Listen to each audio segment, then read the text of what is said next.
Sahabat, senang masih bersama dengan kami. Kita jumpa kembali dalam program Ngulik Alkitab. Program Ngulik Alkitab ini diselenggarakan sebagai media sarana bagi kita membaca Alkitab, menggali pesan yang ada dalam Alkitab, dan juga tentu saja melihat relevansinya untuk kehidupan kita sehari-hari.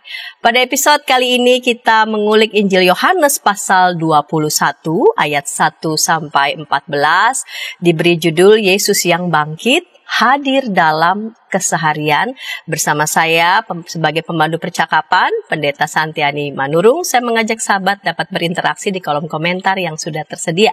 Dan untuk mengulik teks Injil Yohanes pasal 21 ayat 1-14 yang akan menolong kita, dan telah hadir di studio narasumber kita pada episode kali ini, Bapak Pendeta Nathanael Setiadi. Salam jumpa Bapak Pendeta Nathanael. Salam jumpa Pendeta Santi dan para sahabat sekalian. Iya, Bapak Pendeta Nathanael Setiadi saat ini melayani sebagai pendeta tugas khusus Sinode Wilayah, sebagai Sekretaris Umum BPM-SW GKI SW Jawa Barat dengan jemaat tumpuan di GKI Kayu Putih. Baik Bapak Pendeta, kita mulai saja program Ngulik Alkitab episode kali ini. Kita buka dalam doa. Mari silakan Bapak Pendeta dapat membukanya dalam doa. Ya, mari kita berdoa. Ya Bapak, kami sungguh bersyukur kalau kami boleh kembali berjumpa dengan para sahabat YKB dimanapun mereka berada. Kami punya kerinduan yang sama untuk membaca satu bagian Alkitab dan juga coba mempelajari apa yang menjadi pesan dari bagian firman Tuhan tadi untuk kami terapkan dalam kehidupan kami sehari-hari. Karena itu, tuntunlah kami agar kiranya percakapan dalam ngulik Alkitab ini boleh menolong para sahabat YKB untuk semakin mengerti akan firman Tuhan dan terlebih dapat melaksanakannya dalam kehidupan sehari-hari. Kami serahkan berlangsungnya acara ngulik Alkitab ini dari awal hingga akhirnya dalam nama Tuhan Yesus, Sang Firman yang hidup. Amin. Amin. Baik, saya akan baca Injil Yohanes pasal 21 ayat 1-14. Diberi judul, Yesus menampakkan diri kepada murid-muridnya di pantai Danau Tiberias. Kemudian Yesus menampakkan diri lagi kepada murid-muridnya di pantai Danau Tiberias. Ia menampakkan diri sebagai berikut. Di pantai itu berkumpul Simon Petrus, Thomas yang disebut Didimus, Nathanael dari Kana yang di Galilea, anak-anak Zebedeus, dan 2 orang muridnya yang lain. Kata Simon Petrus kepada mereka, "Aku mau pergi menangkap ikan." Kata mereka kepadanya, "Kami mau pergi juga bersamamu." Mereka berangkat lalu naik ke perahu, tetapi malam itu mereka tidak menangkap apa-apa. Ketika hari mulai siang, Yesus berdiri di pantai. Tetapi murid-murid itu tidak tahu bahwa itu adalah Yesus. Kata Yesus kepada mereka, "Hai anak-anak, apakah kamu punya ikan?" Jawab mereka, "Tidak." Kata Yesus kepada mereka, "Tebarkanlah jalamu di sebelah kanan perahu, maka kamu akan mendapatnya." Mereka pun menebarkannya, dan mereka tidak dapat menariknya lagi karena banyaknya ikan. Lalu murid yang dikasih Yesus itu berkata kepada Petrus, "Itu Tuhan." Ketika Simon Petrus mendengar bahwa itu adalah Tuhan, ia mengikatkan jubahnya di badan, sebab ia hanya berpakaian dalam, lalu terjun ke dalam danau. Murid-murid yang lain datang dengan perahu karena mereka tidak jauh dari darat, hanya kira-kira 100 meter saja, dan mereka menarik jala yang penuh ikan itu. Ketika mereka tiba di darat, mereka melihat api arang dan di atasnya ikan dan roti. Kata Yesus kepada mereka, "Bawalah beberapa ikan yang baru kamu tangkap itu." Simon Petrus naik ke perahu, lalu menarik jala itu ke darat, penuh ikan-ikan besar, 153 ekor banyaknya, dan sekalipun sebanyak itu, jala itu tidak koyak. Kata Yesus kepada mereka, "Marilah dan sarapanlah." Tidak ada di antara murid-murid itu yang berani bertanya kepadanya, "Siapakah engkau?" Sebab mereka tahu bahwa ia adalah Tuhan. Yesus maju ke depan, mengambil roti dan memberikannya kepada mereka, demikian juga ikan itu. Itulah ketiga kalinya Yesus menampakkan diri kepada murid-muridnya sesudah ia dibangkitkan dari antara orang mati. Baik, Bapak Pendeta, di segmen yang pertama ini teks Injil Yohanes 21 ayat 1-14 ini berlatar belakang Yesus yang sudah bangkit. Dalam tuturan Injil Yohanes, Yesus yang bangkit itu pertama kali menampakkan diri kepada Maria Magdalena. Barulah kemudian ia menampakkan diri kepada para muridnya di rumah yang terkunci. Lalu penampakan diri terakhir Yesus menurut Yohanes terjadi di pantai Danau Tiberias. Danau Tiberias ini apakah sama dengan Danau Galilea? Sebab ada bagian-bagian Injil yang menyebut tentang Danau Galilea. Bagaimana ini bisa dijelaskan Bapak Pendeta? Iya, baik, terima kasih. Para sahabat YKB, kalau kita membaca Injil memang ada sejumlah cerita bagaimana Yesus berkarya di Danau Galilea. Misalkan saja ketika Yesus dalam uraian Injil Matius dikisahkan memanggil murid-muridnya yang pertama, peristiwa itu terjadi di Danau Galilea. Ya, Matius 4 ayat yang ke-18. Sementara kalau kita melihat uraian Injil Lukas tentang pemanggilan Petrus dan teman-temannya sebagai murid Yesus, Injil Lukas menggambarkan peristiwa itu terjadi di Danau Genesaret. Jadi yang satu menyebutnya Danau Galilea, yang lain lagi menyebutnya Danau Genesaret. Nah, sementara penyebutan Danau Tiberias itu hanya muncul di Injil Yohanes yang kita baca tadi. Selain di Injil Yohanes pasal 21, Danau Tiberias juga disebut-sebut pada pasal 6. Waktu itu Yesus dikisahkan mau berangkat ke seberang Danau Galilea, yakni Danau Tiberias, begitu ya. Nah, jadi kita mendapatkan pesan yang kuat bahwa Danau Galilea itu punya banyak nama. Dia disebut juga Danau Genesaret, disebut Danau Tiberias, ada yang menyebut juga sebagai Danau Kineret, tapi ada juga yang menyebutnya sebagai Laut Tiberias. Nah, kenapa disebut Laut Tiberias? Nah, Danau Galilea dengan beragam nama tadi merupakan danau air tawar yang cukup besar. Letaknya sangat rendah di bawah permukaan laut, 211 meter kurang lebih di bawah permukaan laut. Dan luas danau ini kurang lebih 166 km persegi. Luas itu setara dengan kota Jakarta Selatan. Ya, memang lebih dikit. Kota Jakarta Selatan sekitar 158 km persegi. Nah, ini lebih luas sedikit Danau Tiberias itu. Nah, dengan luas danau yang seperti itu, maka wajar kalau ada orang yang menyebutnya sebagai Laut Tiberias karena begitu luas. Nah, danau ini sendiri memang terbentang dari utara ke selatan di lintasan Sungai Yordan, dan memang Danau Tiberias ini sumber airnya berasal dari Sungai Yordan, begitu ya. Nah, di sebelah barat daya dari Danau Galilea atau Danau Tiberias terdapat sebuah kota yang bernama kota Tiberias. Kota ini didirikan oleh Herodes Antipas kurang lebih tahun 20 sebelum Masehi dengan menggunakan nama Tiberius yang notabene adalah kaisar Romawi pada zaman itu sebagai bentuk penghargaan terhadap kaisar. Nah, karena itu ketika bacaan firman kita hari ini menyebutkan di pantai Danau Tiberias atau di Danau Tiberias, maka lokasinya adalah di pinggir pantai Danau Galilea yang dekat dengan kota Tiberias, di sebelah barat daya Danau Galilea. Lokasinya di situ, begitu ya. Oke, baik. Nah, tadi Bapak Pendeta Adi sudah menjelaskan tentang Danau Tiberias yang juga disebut Danau Galilea, Danau Genesaret, ada juga yang menyebutnya Laut Galilea karena saking luasnya, begitu betul. Ya. Nah, apa yang khas, apa yang unik dengan Danau Tiberias ini? Iya. Nah, para sahabat EKB, di Israel itu ada dua danau ya, satu Danau Galilea, satu lagi sebenarnya danau juga tapi lebih dikenal dengan sebutan Laut Mati. Perbedaannya adalah Danau Galilea itu danau air tawar, sementara Laut Mati itu danau air asin.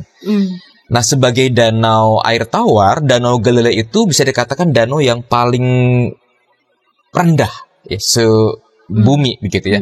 Sementara kalau diperhitungkan juga danau-danau yang lain, ya danau Laut Mati begitu. Laut Mati memang yang paling rendah. Ya, tapi sebagai danau air tawar, Danau Galilea inilah yang paling rendah. Nah, karena letaknya yang begitu rendah di bawah 211 meter di bawah permukaan air laut, maka suhu air danau ini cenderung hangat ketimbang barangkali dingin di tempat-tempat yang lain. Nah, sehingga danau ini menjadi tempat yang sangat nyaman bagi tumbuh kembang aneka flora, aneka fauna, ikan-ikan banyak sekali di danau ini. Nah, itulah sebabnya Danau Galilea menjadi tempat favorit untuk masyarakat Yahudi menangkap ikan.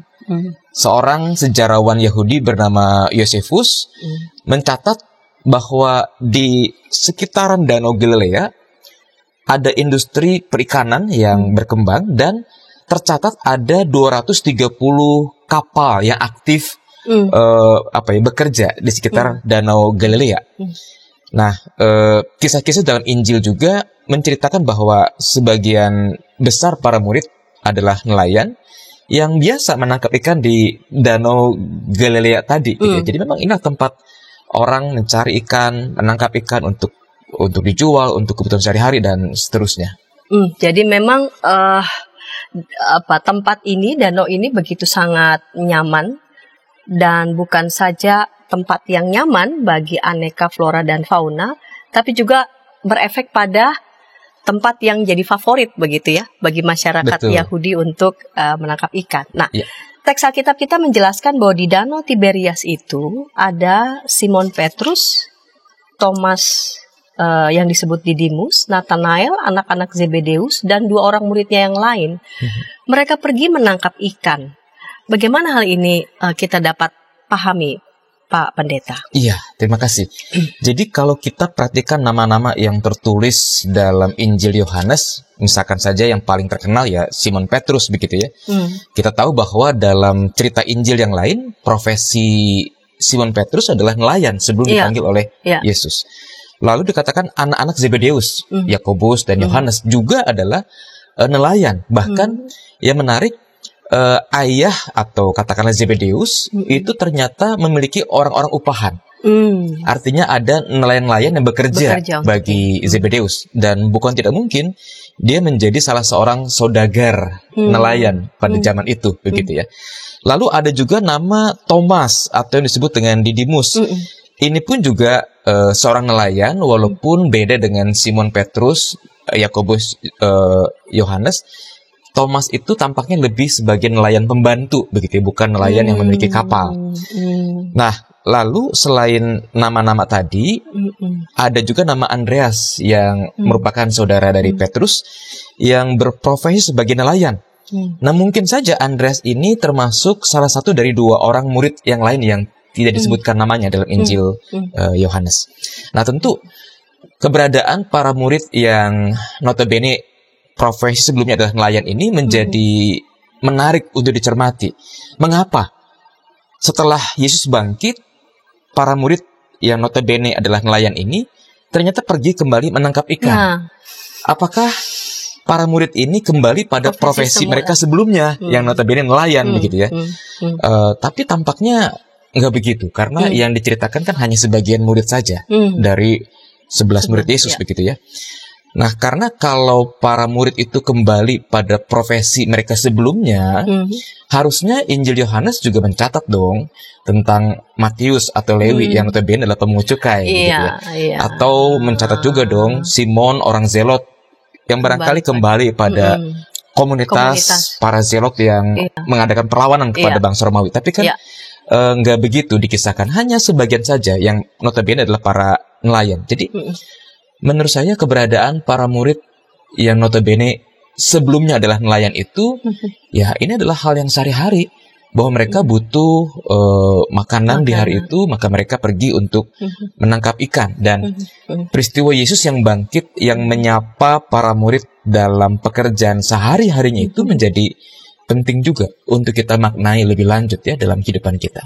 Nah, baik, ini menarik nih Bapak Pendeta. Apakah mereka kembali itu kembali pada profesi semula. Sebab kalau profesi semula, kenapa nggak murid-murid yang lain juga kembali pada profesi semula? Iya. Pak Pendeta tadi sudah sedikit nih menyebut ada kaitannya dengan keseharian mereka, ingin mencukupkan kebutuhan mereka. Dan bagaimana ini diulas lebih lanjut, kita akan mengulasnya di segmen kedua, namun sebelumnya kita dengarkan pesan-pesan berikut ini.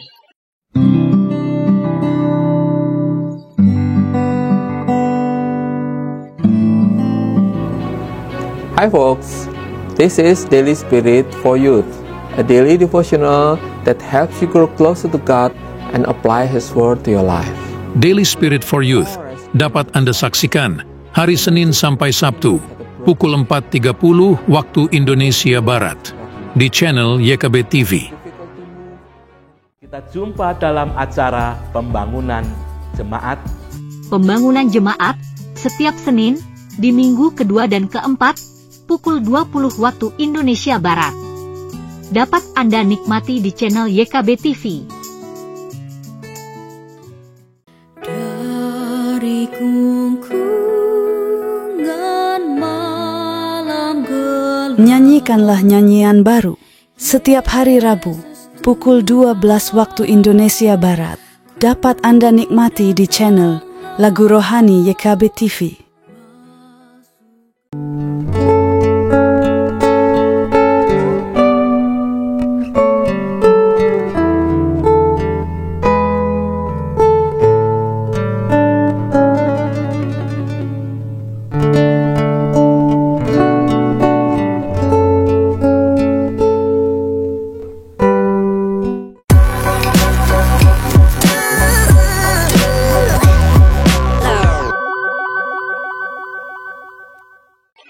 Sahabat, senang masih bersama dengan kami dalam program Ngulik Alkitab. Pada episode kali ini kita mengulik Injil Yohanes pasal 21 ayat 1 sampai 14 yang diberi judul Yesus yang bangkit hadir dalam keseharian bersama dengan narasumber. Pada episode kali ini Pendeta Nathanael Setiadi. Baik Bapak Pendeta, di segmen yang kedua ini kita lanjut ya. Di segmen yang pertama Bapak Pendeta Adi telah menjelaskan bahwa sebagian murid ada di Danau Tiberias untuk menangkap ikan.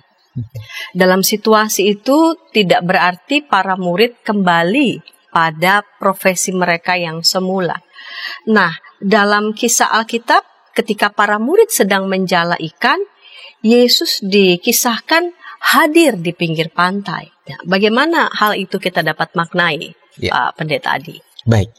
Ya, para sahabat, saya ingin lebih dulu mengajak kita melihat pada pernyataan oleh penulis Injil Yohanes yang disampaikan pada bagian akhir. Dikatakan begini, masih banyak lagi hal-hal lain yang diperbuat oleh Yesus, tetapi jikalau semuanya itu dituliskan satu persatu, kupikir dunia ini tidak dapat memuat semua kitab yang ditulis itu. Jadi yang mau dikatakan pada bagian ini adalah sebenarnya masih ada banyak lagi kisah-kisah penampakan Yesus kepada para murid atau kepada orang-orang lain pasca kebangkitannya. Misalkan saja kita tahu bahwa ada cerita Yesus menampakkan diri kepada 2 orang murid yang sedang berjalan ke Emmaus. Ada juga kisah-kisah kebangkitan yang lain. Nah, tetapi yang menarik adalah dalam Injil Yohanes, kisah penampakan itu dibatasi hanya pada 3 situasi. Ya. Belum lagi kalau kita melihat apa yang dikatakan dalam Kisah Rasul pasal pertama ayat yang ketiga, dikatakan bahwa sebab selama 40 hari Yesus itu berulang kali menampakkan diri dan berbicara tentang kerajaan Allah kepada banyak orang, kepada para murid juga. Nah, dari sekian banyak peristiwa penampakan diri Yesus, Injil Yohanes hanya memuat 3 peristiwa penampakan saja. Yang pertama tadi sudah disebutkan bahwa Yesus pertama kali menampakkan diri kepada Maria Magdalena. Kepada satu orang pribadi khusus, yaitu Maria Magdalena, seorang perempuan. Jadi, penampakan diri yang pertama ini sifatnya personal, hanya kepada Maria Magdalena. Lalu dalam bagian berikutnya dikisahkan bagaimana Yesus menampakkan diri kepada para murid yang waktu itu sedang bersembunyi di tempat yang terkunci, tertutup. Thomas dikisahkan tidak ada di situ. Di situ. Nah, pada waktu yang kemudian 8 hari berselang, murid-murid masih berkumpul di tempat yang sama, Thomas ada, Yesus kembali hadir. Nah, ini bicara soal penampakan diri Yesus dalam kehidupan persekutuan. Sifatnya lebih komunal, gitu ya.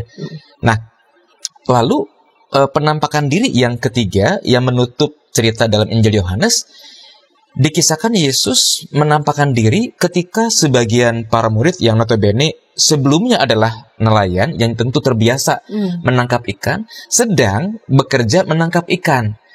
Nah, maka cerita penampakan yang ketiga ini mau menjadi cerita yang penting, bahwa selain Yesus yang bangkit itu hadir dalam kehidupan Maria Magdalena secara personal, hadir dalam kehidupan para murid yang sedang ketakutan dalam hidup persekutuan mereka secara komunal, tapi Yesus yang bangkit juga hadir dalam keseharian ketika para murid bekerja untuk menangkap ikan bagi kebutuhan hidup sehari-hari. Nah, bukankah ini menjadi pesan yang kuat bahwa Yesus yang bangkit itu ternyata hadir juga dalam hidup keseharian para murid, dalam hidup keseharian para sahabat, dalam hidup keseharian kita semua. Baik, Pak Pendeta, Pak Pendeta Adit sudah menyebut Yesus yang bangkit itu benar-benar hadir dalam keseharian para murid. Begitu juga pasti dalam keseharian kita juga. Nah, apakah statement itu ada hubungannya dengan pertanyaan Yesus, "Hai anak-anak, apakah kamu punya ikan?" Lalu, apakah ada hubungannya juga dengan perintah Yesus, "Tebarkanlah jalamu di sebelah kanan perahu"? Bagaimana ini dijelaskan, Pak Pendeta? Jadi tadi telah disampaikan bahwa penampakan Yesus yang bangkit kali ketiga dalam uraian Injil Yohanes hadir dalam keseharian para murid. Sebagian para murid yang notabene adalah nelayan pada periode yang sebelumnya, ternyata sedang menangkap ikan, sebuah aktivitas yang biasa sebenarnya. Nah, tetapi di balik apa yang biasa, di balik apa yang rutin, bukan tidak mungkin para pelakunya merasa, biasa saja, ini sebuah rutinitas yang harus kami kerjakan, tidak ada istimewa-istimewanya. Nah, di tengah-tengah situasi yang rutin, bukan tidak mungkin ada kehambaran dan hampa makna di sana, Yesus hadir untuk memberikan penguatan bahwa di balik sebuah peristiwa yang biasa, di balik sebuah pekerjaan yang sehari-hari, di balik hal yang sudah rutin, ternyata ada makna, ada kehadiran Tuhan yang memberikan penguatan. Dikisahkan Yesus mengawali percakapan dengan sebuah pertanyaan. Apakah kamu mempunyai ikan? Tentu ini sebuah pertanyaan menarik sebab disampaikan oleh Yesus kepada para nelayan yang sedang mencari ikan. Tapi ternyata hari itu para murid dikatakan tidak punya ikan. Nah, bukankah ini menjadi pertanda bahwa dalam keseharian kita mungkin saja kita menghadapi persoalan, menghadapi masalah. Tetapi di tengah-tengah masalah itu Tuhan hadir. Bahkan bukan hanya hadir, bukan hanya kepo, kamu punya ikan nggak gitu ya. Bukan hanya itu. Sebab setelah para murid mengatakan tidak, kami tidak punya ikan, Yesus memberikan perintah. Tebarkanlah jala di sebelah kanan perahumu. Jadi Yesus hadir di tengah-tengah situasi yang rutin. Dia tahu ada masalah yang dihadapi oleh para murid, tapi Tuhan Yesus juga ternyata memberikan alternatif solusi. Ayo, tebarkan jalamu di sebelah kanan perahumu. Dan ternyata mereka menangkap banyak ikan. Jadi, sampai di sini kita melihat bahwa di balik sesuatu yang biasa, bukan tidak mungkin para pelakunya merasa hambar, merasa biasa-biasa aja. Nah, Tuhan tidak mau kita melakukan sesuatu begitu rutin, akhirnya tidak ada makna. Nah, sehingga ketika dia hadir, bertepatan dengan masalah yang dijumpai oleh para murid, Yesus ternyata menunjukkan kepeduliannya.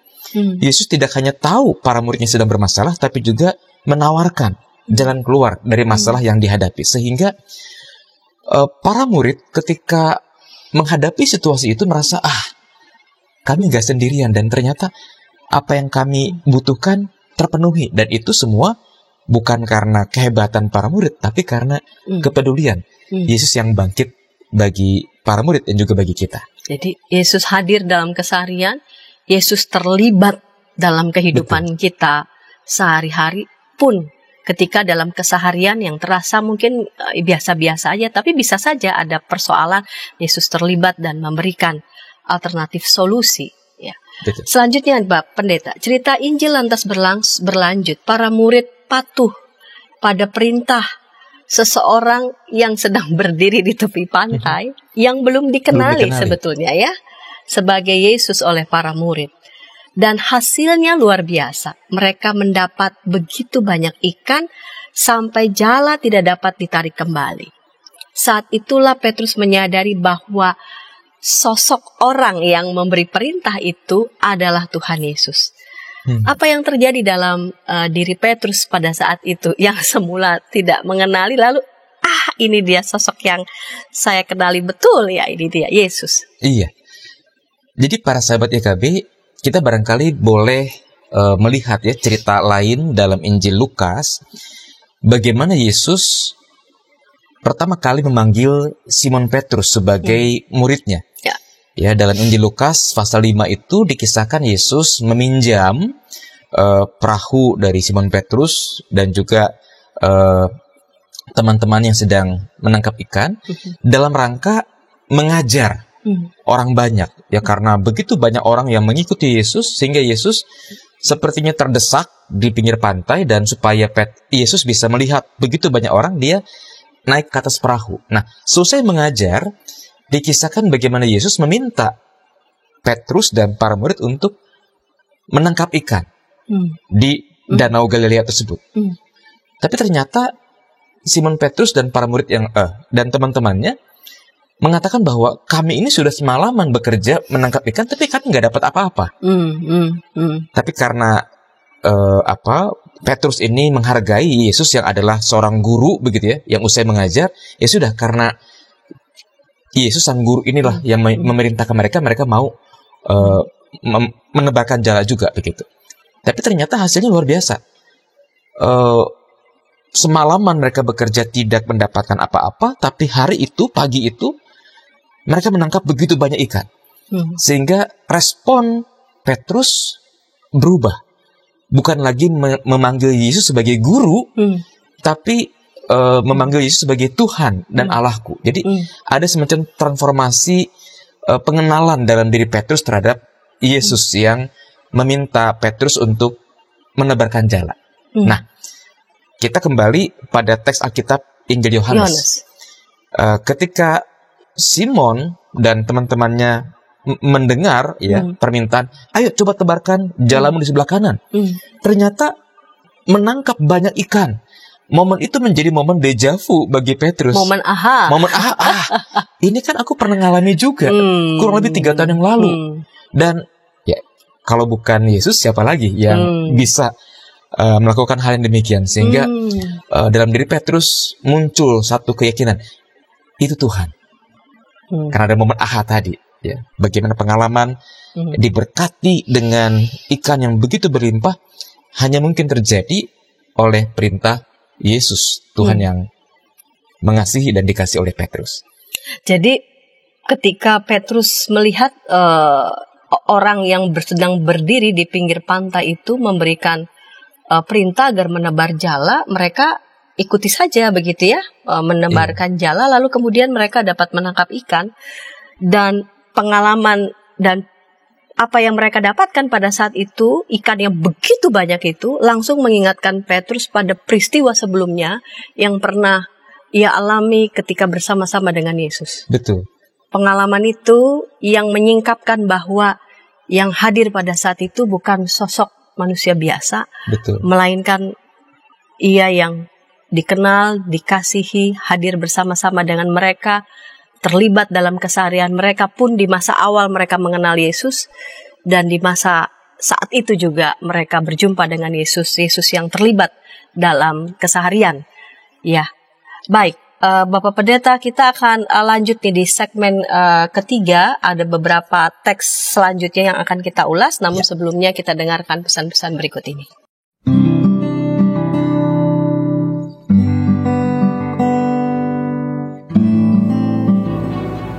Hi folks, this is Daily Spirit for Youth, a daily devotional that helps you grow closer to God and apply His Word to your life.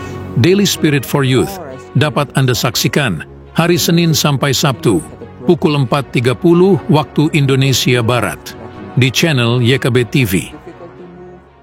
Kita jumpa dalam acara pembangunan jemaat. Pembangunan jemaat setiap Senin di minggu kedua dan keempat pukul 20 waktu Indonesia Barat. Dapat Anda nikmati di channel YKB TV. Dari gungkungan malam gelap. Nyanyikanlah nyanyian baru setiap hari Rabu pukul 12 waktu Indonesia Barat. Dapat Anda nikmati di channel Lagu Rohani YKB TV.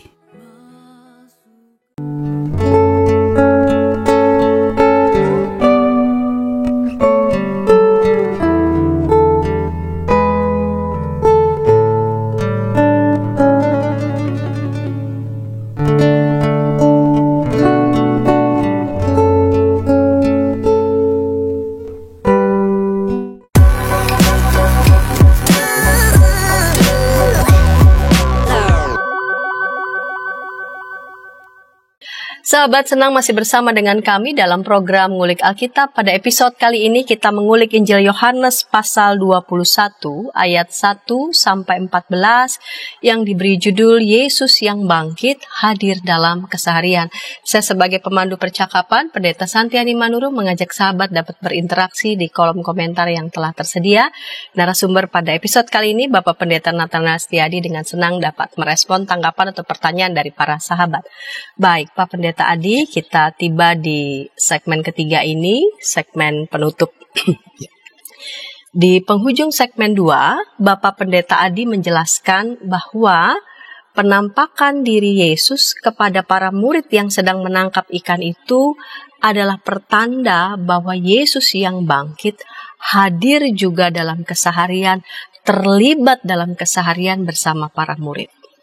Lalu cerita berlanjut bagaimana Petrus lantas segera berenang ke pantai menjumpai Yesus. Apa arti dari momen tersebut, dari kisah tersebut, Pak Pendeta? Iya, baik, terima kasih. Nah, para sahabat YKB, kita melihat dalam bacaan Alkitab kita, segera setelah Petrus mengenali bahwa sosok yang berdiri di pinggir pantai itu adalah Tuhan, ya.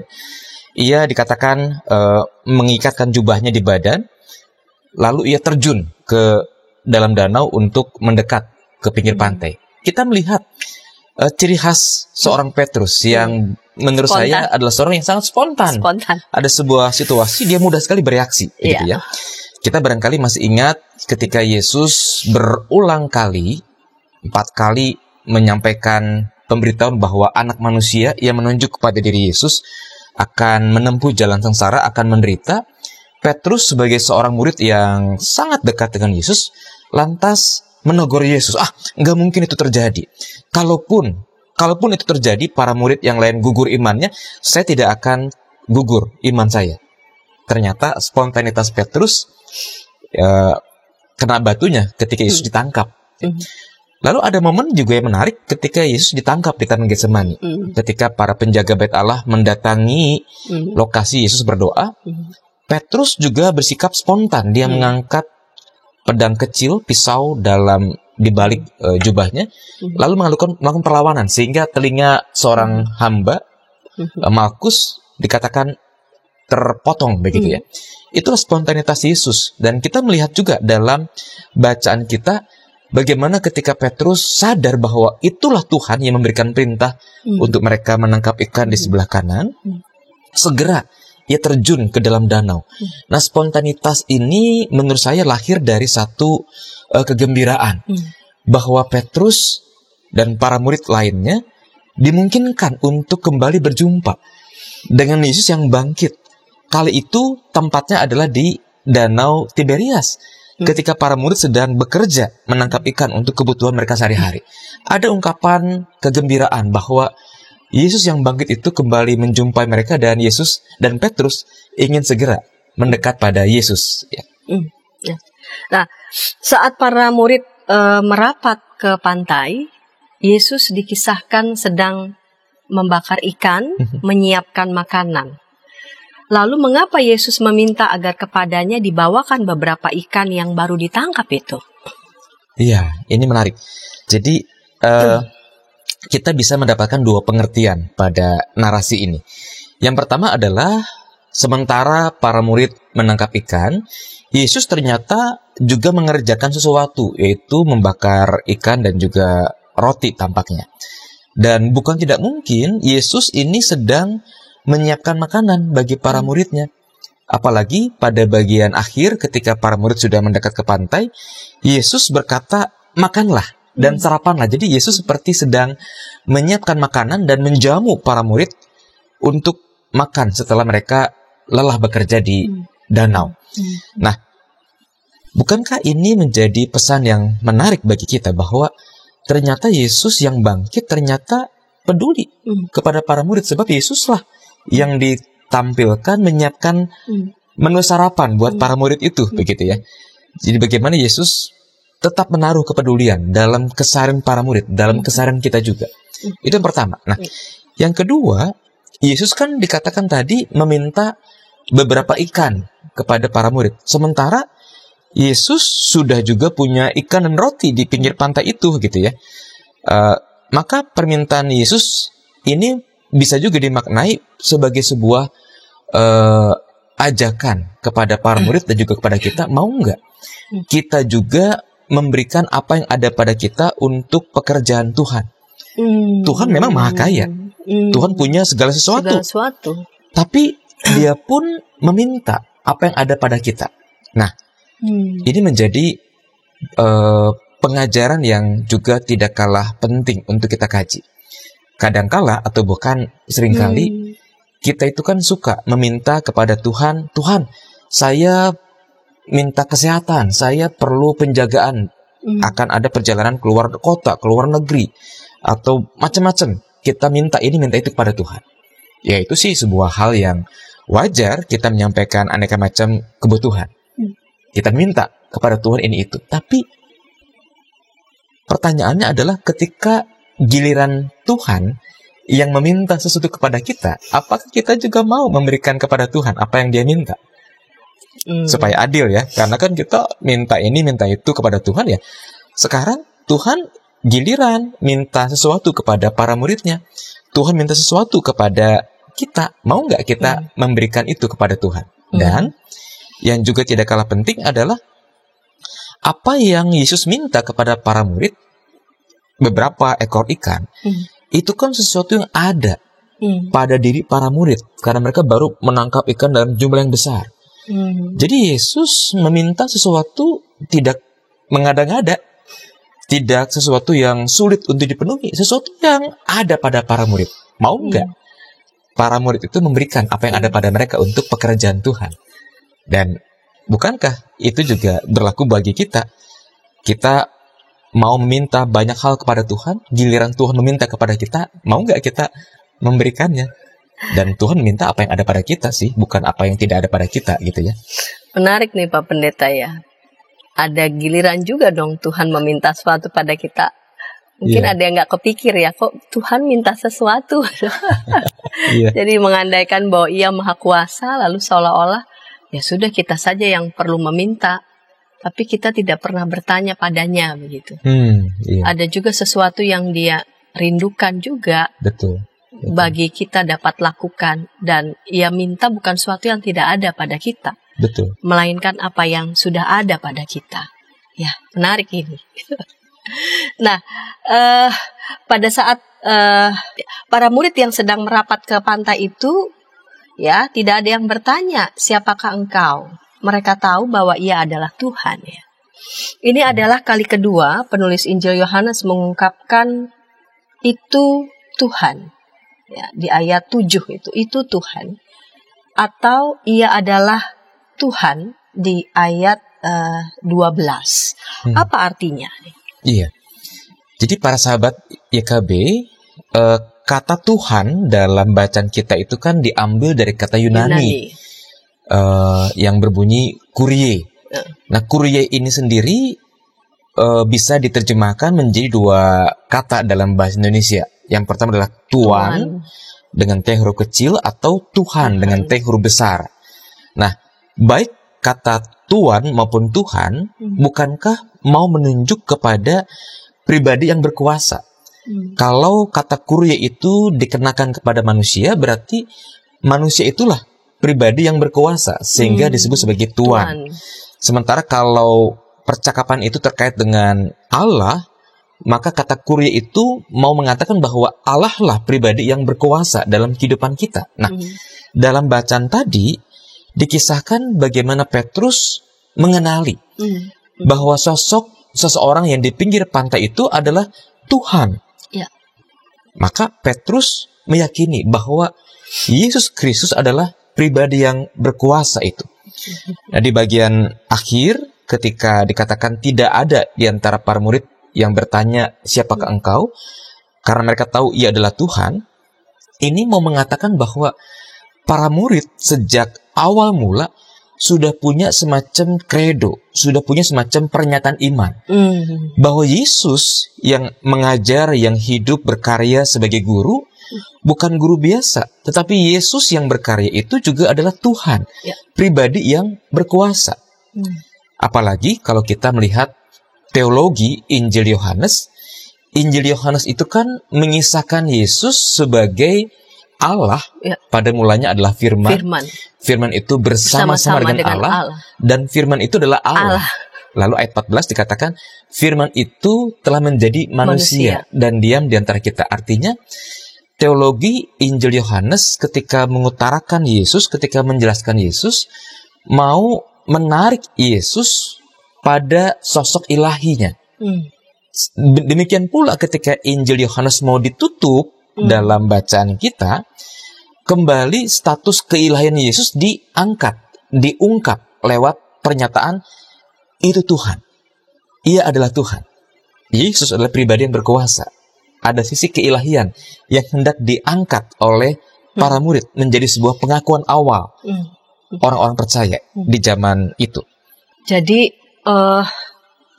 ini adalah pengakuan iman ya, credo, bahwa sosok yang berdiri itu bukan sosok manusia biasa, melainkan ia adalah Tuhan. Jadi penekanan ya, kembali betapa sangat ditinggikan dan dimuliakan Yesus itu. Ia adalah Tuhan. Nah, kita akan mengakhiri nih ngulik Alkitab pada episode kali ini di segmen ketiga. Apa hal poin yang ingin Pak Pendeta Adi boleh tekankan untuk diperhatikan oleh para sahabat ngulik Alkitab yang bersama kita sekarang? Iya, baik para sahabat, dari uraian tentang Yesus yang menampakkan diri menurut Injil Yohanes pasal 21, bukankah kita mendapatkan penegasan bahwa Yesus yang bangkit itu tidak hanya hadir menghibur seorang perempuan bernama Maria Magdalena, seorang perempuan yang sangat sedih karena Yesus, sosok yang berharga dan telah memulihkan dirinya itu telah tiada. Yesus hadir memang dalam kesedihan Maria Magdalena. Yesus pun juga hadir dalam ketakutan para murid yang sedang mengurung diri. Tetapi bacaan hari ini mau mengatakan kepada kita bahwa penampakan diri Yesus di pantai danau Tiberias adalah sebuah wujud kepedulian, adalah sebuah wujud kehadiran Yesus, kehadiran Allah dalam keseharian hidup kita. Sebuah keseharian yang barangkali bagi kita terasa biasa, terasa rutin, barangkali melakukannya hampir tanpa gairah, tapi disitulah Yesus juga peduli dengan kita. Agar apa yang rutin itu juga tetap punya makna. Supaya kita mengerjakannya dengan semangat, dengan arah yang baru. Nah, yang kedua, kita pun juga diajak untuk bersedia taat pada perintah Tuhan. Ketika Tuhan katakan kepada para murid, tebarkanlah jalamu di sebelah kanan, bukankah itu ada sebuah perintah Tuhan? Nah, kadangkala memang perintah Tuhan itu nggak cocok dengan logika kita. Para murid adalah orang ahli dalam hal menangkap ikan. Mereka sudah berusaha, nggak dapat ikan. Tapi dapat perintah dari Tuhan. Nah, kesediaan para murid di danau Tiberias tadi untuk mendengarkan perintah Yesus mau mengajarkan kepada kita bahwa perintah Tuhan itu diberikan untuk kebaikan kita. Mungkin kita merasa kita adalah orang ahli, kita sudah terbiasa melakukan pekerjaan kita. Tapi ketika Tuhan menyampaikan perintah tertentu kepada kita, sadari, yakini bahwa itu adalah untuk kebaikan kita. Karena Tuhan tahu apa yang kita butuhkan. Nah, yang ketiga adalah selain kita menyampaikan apa yang menjadi kebutuhan kita lewat permintaan doa, maka kita pun juga harus adil dalam relasi dengan Tuhan. Bukan hanya kita yang berhak minta sesuatu kepada Tuhan, tapi Tuhan pun juga berhak meminta sesuatu kepada kita. Nah, pertanyaannya adalah, bersedia nggak kita memberikan apa yang Tuhan minta dari hidup kita, dari apa yang ada pada kita?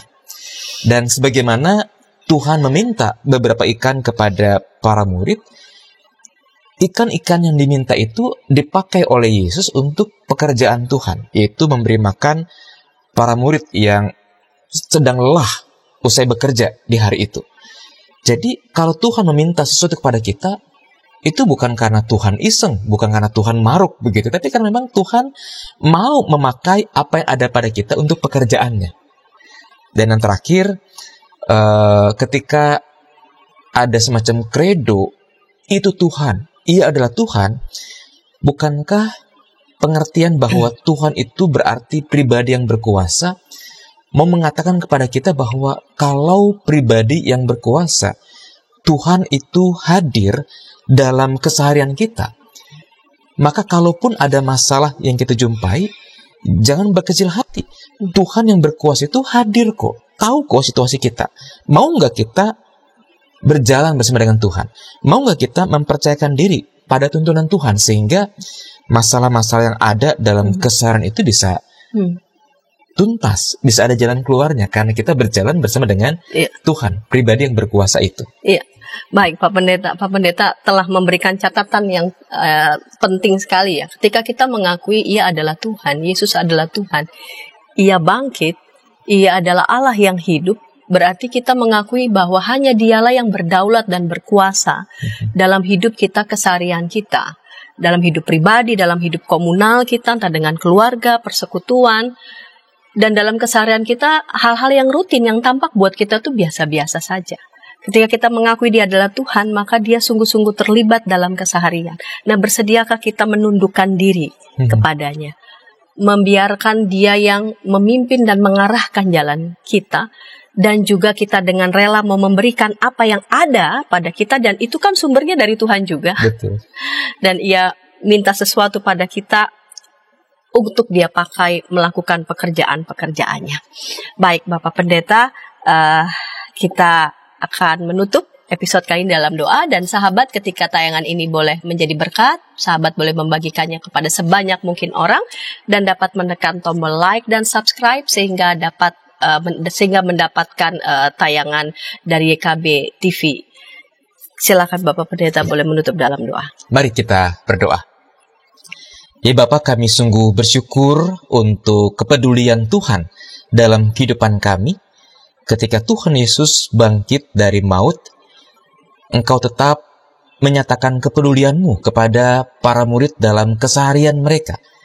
Pun kami yakin bahwa dalam keseharian kami, di tengah-tengah pekerjaan kami, di tengah-tengah pelayanan yang kami kerjakan, Tuhan pun juga hadir, menyertai, memberikan perintah-Mu kepada kami. Ajari kami untuk peka akan kehadiran Tuhan. Ajari kami untuk menyadari bahwa dalam situasi yang rutin, terasa biasa sekalipun, Engkau ada, peduli pada kami, agar kami tidak tenggelam dalam rutinisme, tetapi kami juga tetap dapat mengerti apa arti pekerjaan yang kami kerjakan setiap harinya, dan kepada siapa kami menyerahkan pekerjaan-pekerjaan itu, yaitu untuk kemuliaan Tuhan. Dan mampukanlah kami juga untuk menyadari bahwa Tuhan adalah penguasa. Tuhan adalah pribadi yang sungguh peduli dalam kehidupan kami. Sehingga kalaupun dalam keseharian kami ada berbagai macam tantangan, kami tidak mudah menyerah.